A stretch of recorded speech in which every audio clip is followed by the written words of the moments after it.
If you turn with me back to Genesis chapter 20, Genesis chapter 20, we have,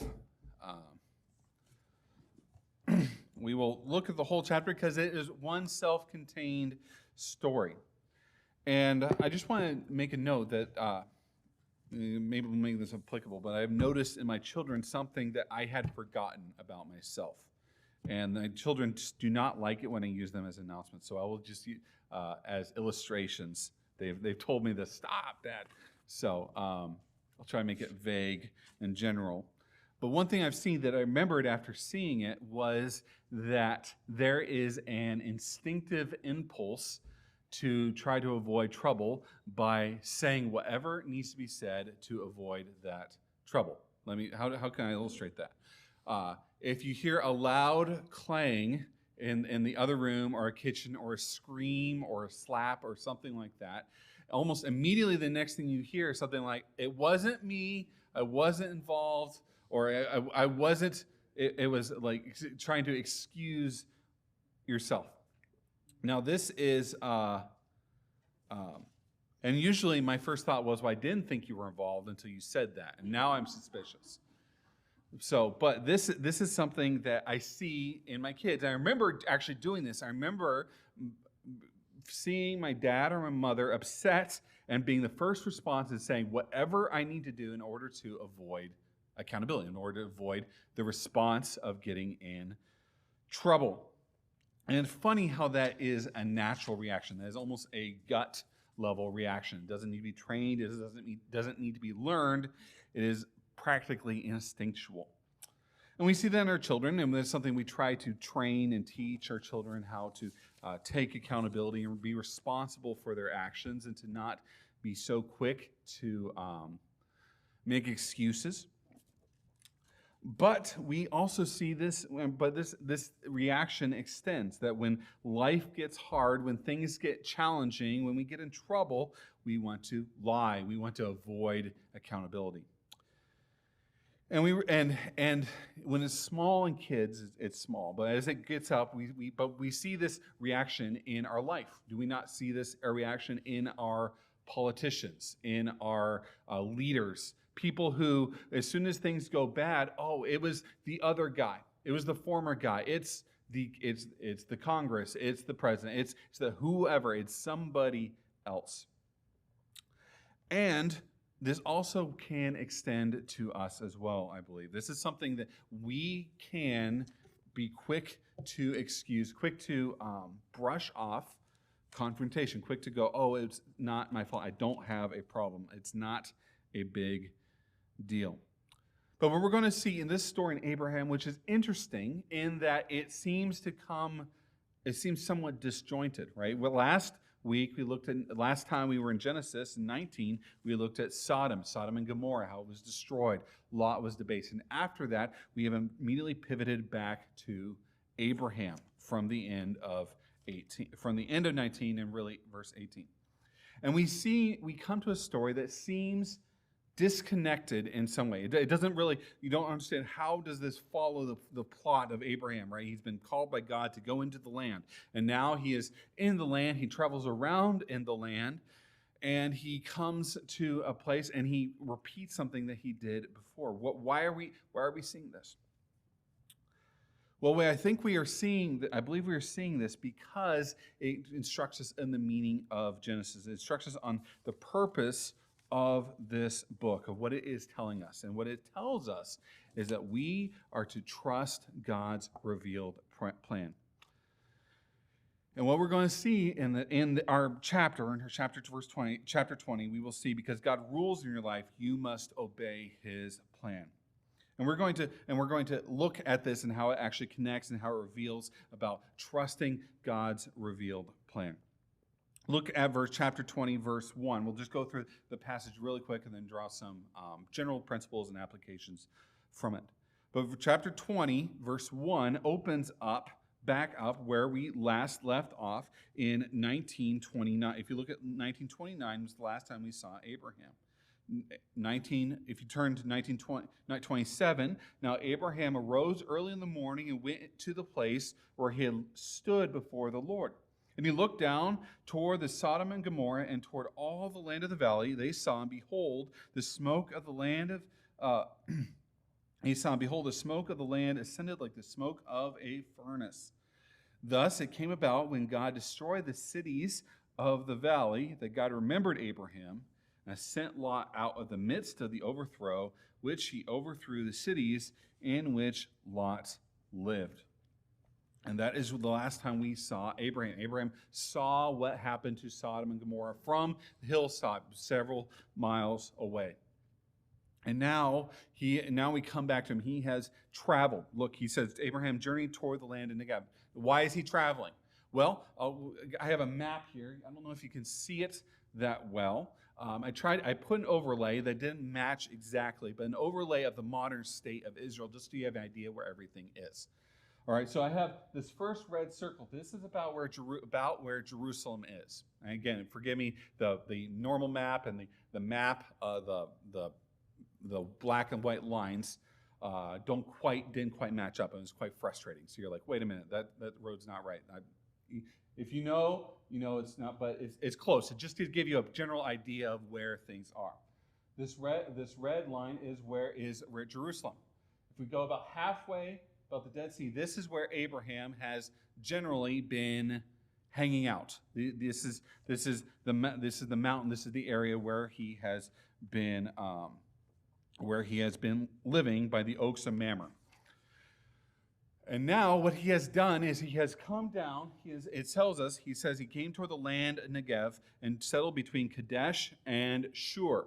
All right, so we have here, Kadesh is down here, right? Shur is over here toward Egypt, toward the wandering in Sinai area, right? This is Kadesh is right about there, and Negev. So he comes down in this area. Why does he do that? Well, what does he have? What does Abraham? Well, first of all, what does Abraham not have? He doesn't have a house. He doesn't have a building and a city like we have, right? You are not just going to go wander around in the desert, right? Because why? You have a place to sleep. You also don't have lots of sheep and goats and cows and things that need fed and watered. What do these things do? Oh, well, they have to go roam in the pasture. They have to go wander around and eat food. Maybe that's why he's doing it. It doesn't tell us, but he tells us he comes down toward the south, and then he ends up going north. We do not know where exactly Gerar is, but we presume because of this and later, it is up towards here. Now you see this map. All right, I have it there. The reason I have it there is I want you to put a note. Look where it is close to. That little sliver is what we see in the news. We know is Gaza, right? So where he is headed is toward Gaza. He's just a little bit outside, maybe 10 miles outside of what we now know as Gaza. And Gaza is traditionally has for ages and ages been where the Philistines live. It's where they come from and where they were based in. And this is where the direction he has headed toward. He is headed toward the land of the Philistines, and so he sojourns in Gerar, and he comes and stays in this area that is ruled by a man named Abimelech. Right? He's almost kind of echoing what his nephew Lot did, in a way. Now, if you were paying attention as you read, you go, wait a minute, this sounds very familiar, right? You go, it sounds very familiar.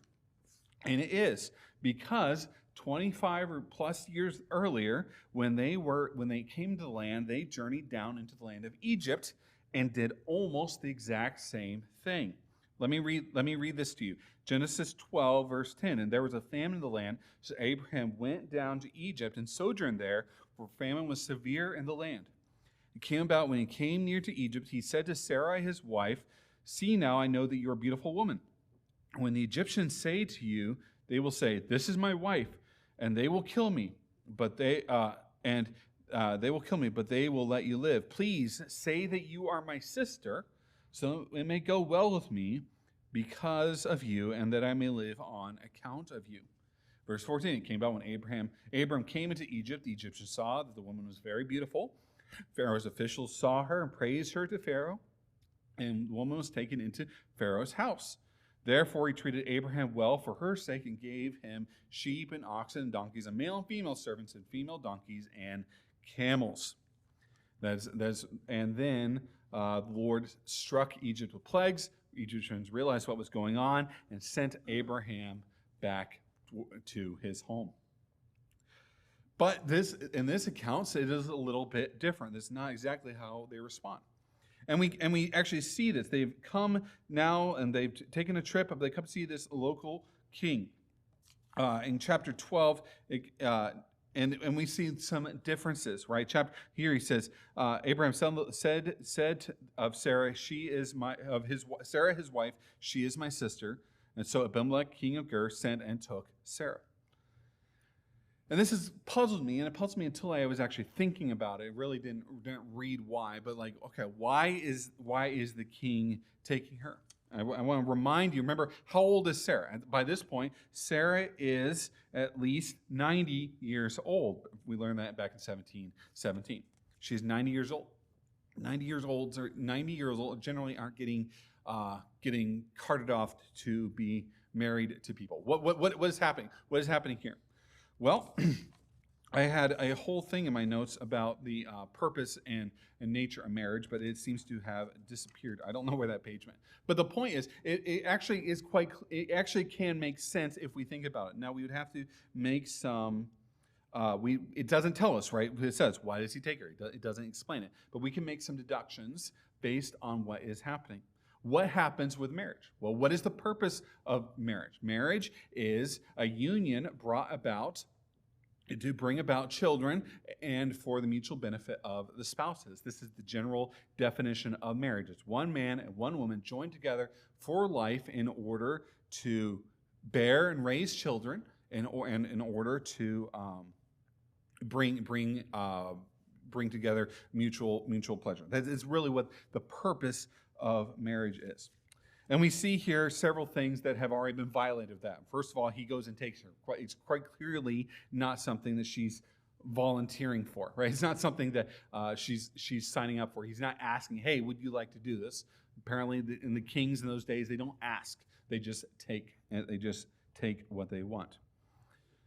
But what we also can imagine, what does a marriage also do? A marriage is a joining of two families. Right? What happens when a family, I remember when my in-laws, when I married Jessica, they said, we do not view this as losing a daughter, but we view it as gaining a son. And I didn't think about that. It was like selling my nerves. I was like, oh no, you'll hate me for taking your daughter away from you. No, we view it as gaining a son. And this is how it is. All right, so knowing that, what do we know about what do we know about Abraham? What if he's trying to get in with the family? Well, Abraham, he has an army of in 14:14, it tells us he had 318 trained men. We know he had extensive flocks and herds of camels and sheep and oxen and cattle and all of that. We know that he is by Middle Eastern standards, incredibly rich and generous. And what do we also know about him? He doesn't have an heir, right? He is old. He's old man with no heir. And from Abimelech's standard, he has an unmarried sister.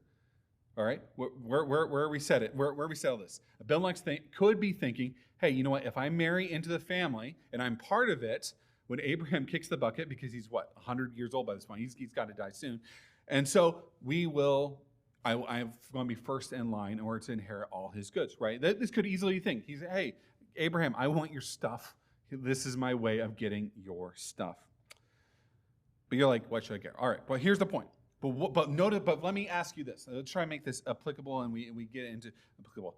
Why does he say this? Abraham sent to Sarah his wife. She is my sister. So Abimelech, king of Gerar, sent and took Sarah. Why is Abraham tell this half-truth? She is his half-sister, but why does he tell this half-truth? Well, it tells us why did he do that? Why did he do this? And Abimelech actually asked him, look down at verse 10. Then Abimelech said to Abraham, what have you encountered that you have done this thing? Why do you do it? And Abraham said, because I thought surely there is no fear of God in this place, and they will kill me because of my wife. Because she is actually my sister, daughter of my father, but not the daughter of my mother, and she became my wife. And it came about when God caused me to wander and from my father's house that I said to her, this is the kindness of which you will show me, where everywhere we go, say to me, here is my brother. And what does he tell us? He tells us essentially that Abraham was afraid. And he was afraid of a very particular thing. He was afraid because he came to the land that he judged as seeing there is no fear. How does he say? Verse 11, because I thought surely there is no fear of God in this place. Why is he afraid? He is afraid because of this land he lives did not fear God. And why I want us to give consideration of this is I'm trying to think, okay, it is time change Sunday. It's a very hard Sunday. And if we just talk about Abimelech and Gaza, you're like, I don't care. I'm tired. I missed an hour's sleep. I'm really struggling right now. All right, why is this applicable? All right, look at Abraham. Abraham has entered a situation. He looks around him, and he's in the land of the Philistines. First of all, even if you have like basic Bible knowledge, Philistines, good guys or bad guys? Bad guys. They're not good. Not friends. They're not friends and helping generally speaking, they are the bad guys. He enters and sees them, and if you know archaeology, you know the ancients were not free-loving, godly people. They were incredibly wicked. If you go look at archaeological sites and just the vile filth that people would just create and put on their walls, the stuff that we have reaction that people were incredibly vulgar.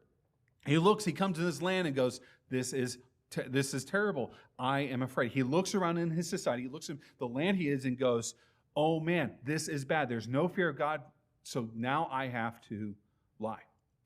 And what I would reckon is that this is a reaction even Christians today can have. You can look in your land, you can look in your society, and you look in your state, and you become, how does Abraham react? Abraham is afraid.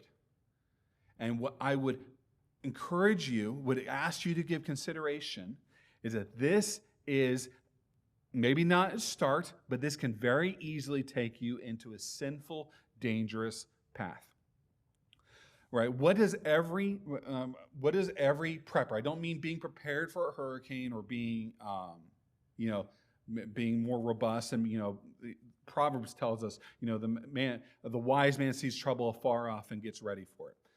But there are people who you may know in your life, you may actually have a temptation to be this person, who are what we will call preppers, right? If you know what a prepper is. A prepper is somebody who is basically given their life over to seeing the apocalypse. The apocalypse is nigh, 2030, 2025. The end of the world is at hand. And very often they can look around in our society, in our world. They look at the situations going on and go, there's a lot of bad people in control. There's a lot of bad stuff going on right now. The end of the world is nigh. But what often these people, their reaction, though, is not one of faith. It is one of to fear. It is to fear and go to ground. It is to be afraid. And when you are afraid, you are in a bad spot, and you are in a spot that is very easy to manipulate and turn into sin. Not necessarily manipulated by others, but manipulate by Satan. And this is the situation Abraham is in. He sees a land. He sees people who are traditionally not God lovers. He sees, there's no fear of the Lord in here. And what does he do? Instead of standing in faith, he runs in fear. And this is something we all will face in our temptation, right? It is not that we need to volunteer for slaughter like the early martyrs who ran into the Colosseum in order to be killed, but that we should be, as Jesus says, wise as serpents, and harmless as doves. So that we should be ones who are wise, but we should not be ones who are fearful. And recognize that there are people in this world Sometimes they're preachers. Sometimes they're guys on TV or your phone or whatever whose whole money-making operation is to make you afraid. Because when you are afraid, you can easily be turned to something else. And this is the situation Abraham is.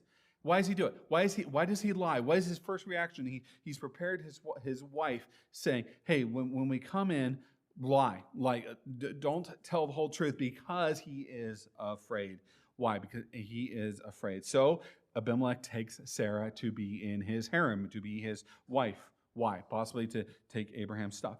But we see God intervenes. We see God intervenes. Look down. So God, verses 3 through 3 through 7. But God came to Abimelech in a dream of the night and said to him, behold, you are a dead man because of the woman whom you have taken, for she is married. Now Abimelech had not come near her, and he said, Lord, will you slay a nation even though blameless? Did he not himself say to me, she is my sister? And she herself said, he is my brother. In the integrity of my heart, in the innocence of my hand, I have done this. And so what does he do? God comes and intervenes. He comes and says, hey, you are dead. Why? Because you took another man's wife. You violated something. You violated also the promises. Because from God's perspective, what makes this different?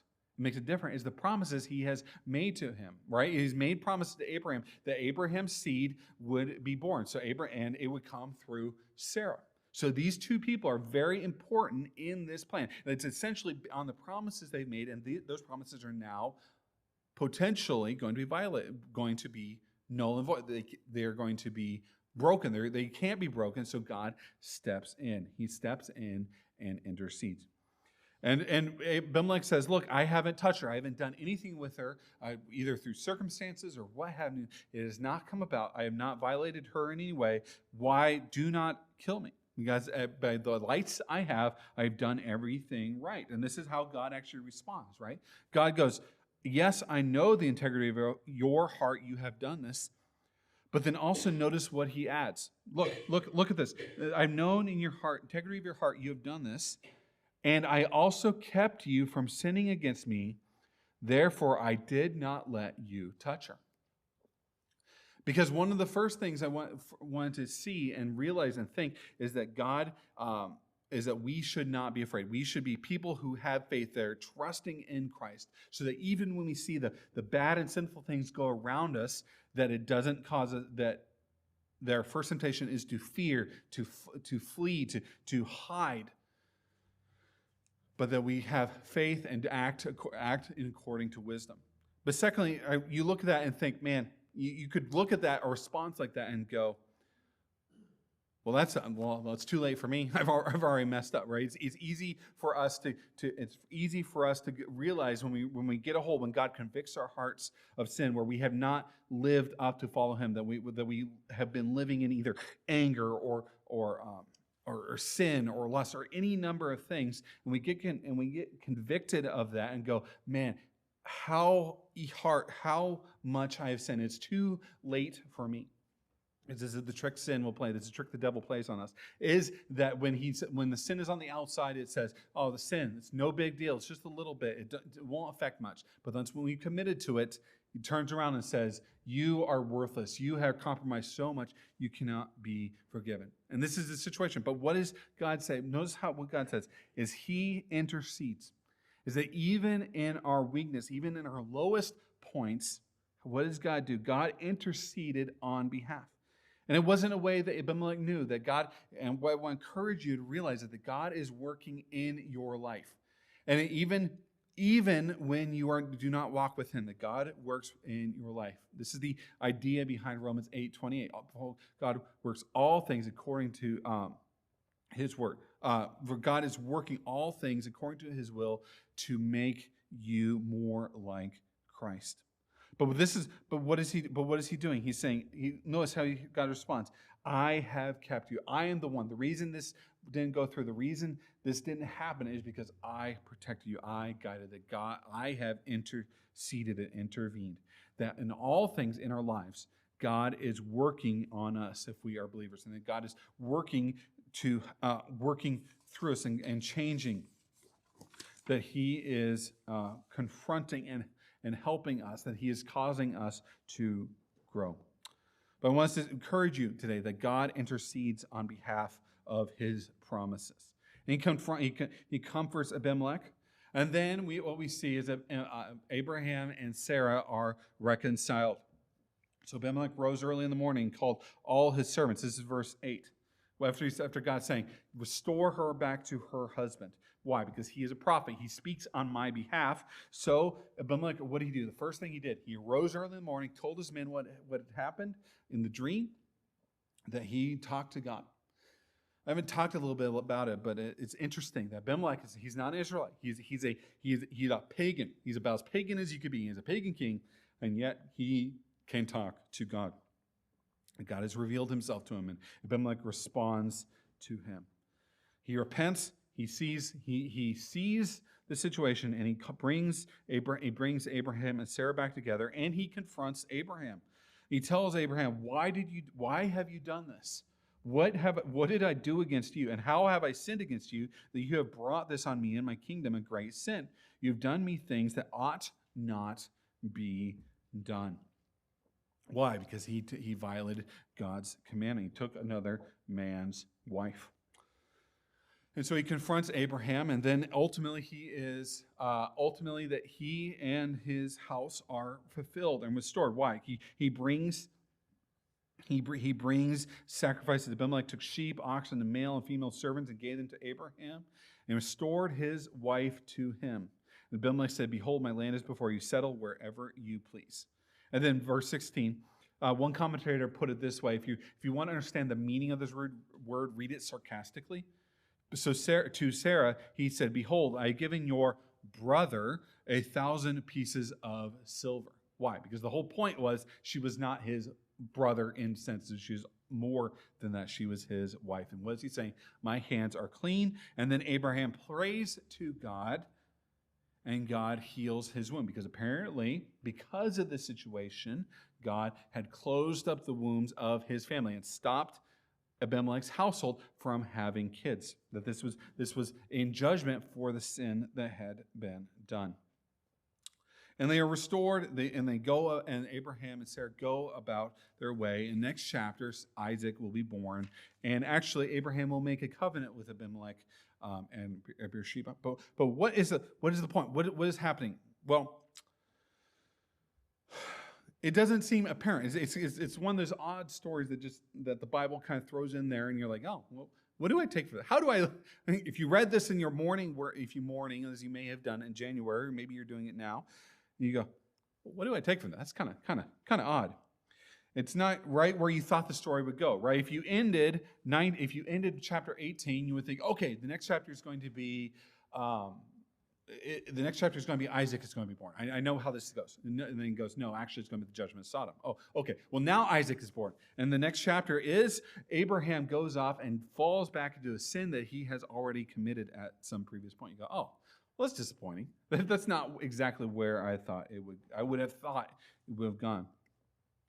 But it doesn't push the story forward in that way, but it does push it forward if we remember and understand the message of Genesis. That is to respond rightly to God's revealed plan. Message of Genesis, I believe, is that you ought to respond rightly to God's revealed plan. That what God tells you, we respond to it. We respond in obedience and faith. And what we see here is that Abraham didn't, but Abimelech did. That God spoke to somebody outside. And this is what has happened. So how do we understand this? How could we apply and think about these principles and applications? What we first should see through it is that you should trust that God is faithful to his promises even when we fall short. You should say that God is faithful to his promises even when we fall short. Because this is what he has revealed to him. Abraham went off and he fell into sin. He put the whole promises of God to him in jeopardy in a sense, but God didn't allow that to happen because God is faithful to his promises. He said, I will never leave you or forsake you. So what do? We should trust. You should go, okay, God, you are faithful to your promises. I will trust in you. I will obey you. When you tell me to do this, I'm going to do it. I'm going to hope and trust in the promises you have made. You have hope and trust in the things that he has announced to you. And this is really the big idea, that what should you do? That we fall short, but we should still hope and trust in the promises of God. One of those promises are forgiveness if we confess our sins. We can be reconciled. Right, that's part of the end of the chapter is there's a big reconciliation happening. God reconciles sinners who come to him in faith. Secondly, you should know that your sin affects everyone close to you. Everyone close to you. Abraham and Sarah had this plan saying, I tell him you're my sister. Why? Because they didn't want trouble. But they thought, well, they don't need to know. They thought, oh, nothing is going to happen about this. But what? They were afraid, and they thought, but they obviously didn't think it would affect anybody else, right? They clearly thought it wouldn't affect anyone around them. But what do you see? It affected the whole kingdom. It affected Abimelech's whole household. What do we mean by that? Verse 17, 18. God healed Abimelech and his wife and his maid, so they bore children. For the Lord had closed fast all the wombs of the household of Abimelech because of Sarah, Abraham's wife. Who was affected? People who weren't even involved. People who were innocent parties who had nothing to say about this were affected. I want to encourage you, not as a guilt, but just to recognize the severity of sin, the sinfulness of sin, is that your sin doesn't stay in its box. You and I, we think, okay, if I can just keep sin to this 15 minutes or this little box of time, this little thing when I'm out, this little thing when nobody else knows, then it is okay. But I wanted you to recognize the scriptural teaching, and even from your own experience, that sin does not stay in the box. Sin gets out. And it affects everyone around you. It affects everyone in your life. And maybe not directly, but indirectly. But this is something that is deeply important. They recognize that we should not tolerate, and as a result, a specific application, if there's sin in your life, you need to repent of it and forsake it. Turn it away. Get rid of it as much as you can. Find out why you're doing it, and then turn from it. If it's anger, if it's lust, if it's something, that figure out when and why and how, and do as Jesus says, put it to death. You should know that sin affects everyone close to you. Secondly, when we run in fear, we are headed towards sin. I don't know how I got that mixed up, but what we see is when you run in fear, you head towards sin. Abraham responded to this. Why did he do it? Because he was afraid. And while the physical response of fright isn't sinful, I'm not saying that if you're almost in a car accident and your blood pressure spikes, that's the same thing. But when we look at the news, and we start getting anxious, and we start getting worried, and we look at our favorite commentator, and he says everything is controlled, all our elected officials are corrupt, everything's broken. The only thing to do is run and hide in the hills in a bunker. But even then you can't escape because the IRS will come and get you. Whatever, you're doomed. I say, if we respond, when we respond to that way, when we let that seep into our hearts, we are in danger of heading towards sin. Danger when we read and watch things that make us anxious and afraid, and we should know things. I'm not saying know this, but when you're listening, you're saying, go, hey, is this? When you're watching TV or listening to something, and you go, hey, how should we evaluate? Is this making me more informed, or is this just trying to scare me? Is this helping me make better decisions, or is this helping frighten me in order to give them money or manipulate me in some way? We should recognize when we are running in fear, when we make decisions in fear, we are headed toward sin. It may not always be visible, not right away, and not saying that God has given you fear. I'm not going to qualify anymore. You should know, know and help, is that we are in danger of doing that. Godly fear can turn us toward Christ. If we run away in fear, we don't turn to Christ. And lastly, I want us to see is that God cares about marriage a whole lot. And because God cares about marriage a whole lot, you and I should too. Why? What does he say? What does he say? He doesn't come to Abimelech, God doesn't come to Abimelech and tell him, Lord, Abimelech, you are a dead man because I made promises to Abraham and lay out his thing. What does he simply say? Abimelech, you are a dead man. Why? Because the woman whom you have taken, for she is married. And Abimelech responds and reacts because in his heart he knows that he has done something gravely evil if he has done this. Why is this important? Because God cares about marriage a great deal. God cares about your marriage a great deal if you are married. And it's important that you value it, that you cherish it, that you build it up. That this is something that God has made in this case specifically to bring about His promises. But why does he say to Abimelech? He says, why are you dead? Because she is already married. God cares about marriage a great deal. Do you? Do I? Do you value the marriage God has put you in? You may be like, oh, I don't know how this happened, but do you value, do you cherish, do you try to change and grow it, or is it something that you detest? I want to encourage you to call him and ask him to help you in this area. But what do we do? What do we do this? Well, fundamentally is that even when we fall, that we should trust God, that we should trust and hope in our God who is our Savior, who is faithful to us, even when we fail to live up to His standards. Trust Him. Trust in the Lord your God, and He will direct your paths. Let us pray.